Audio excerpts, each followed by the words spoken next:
former president wanted Pence to reject the votes. Today was the third hearing of the committee that's investigating the January 6, 2021 insurrection at the U.S. Capitol. The primary focus today was on the legal battle that led up to the insurrection about what Vice President Mike Pence could or could not do to overturn the results of the election. We examined practice under the Electoral Count Act.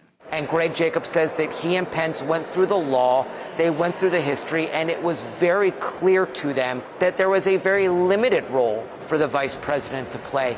He was not someone who was meant to assert his will on the outcome of the election. He was there to proclaim the actual results of the electors from each state and tally them up and announce that total. And that was something that apparently we learned today Mike Pence never wavered on, despite the pressure campaign from President Donald Trump. Under the Constitution, I had no right to change the outcome of our election. Donald Trump begins to tweet about Mike Pence and what he wants Mike Pence to do. He speaks about him while at the ellipse, and one of the really harrowing moments from today's hearing was seeing rioters and insurrectionists actually chanting, "Hang Mike Pence." And it's 40 feet is the distance between the rioters and Mike Pence. That's how close they got. And the committee used that number as an example to say this was a very scary moment for the vice president. His life was literally in danger. We learned and we saw never before seen photographs of him in a secure space actually holding up his phone at the moment that Trump was tweeting about him. He was given the option, do you want to leave? Can you figure out a way to get out of here? Do you want us to get you out of here? And he was determined to stay, and he stayed and he finished out the job, finished out the work.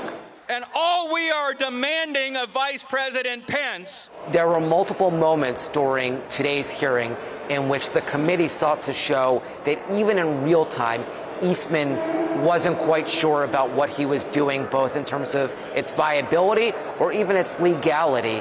One of the really interesting moments is we saw an email that Eastman had sent after the riot had taken place in which he said, I think I should be on the pardon list if that's still in the works. Not a pardon list, but the pardon list. Judge Ludig was present today as a way to really bolster this idea that January 6th was not necessarily just a one-off event, that it was indicative and emblematic of a broader, graver threat to democracy if left unchecked. I do think that we are going to see, and we are already seeing, an inclination, a willingness to challenge or undo election results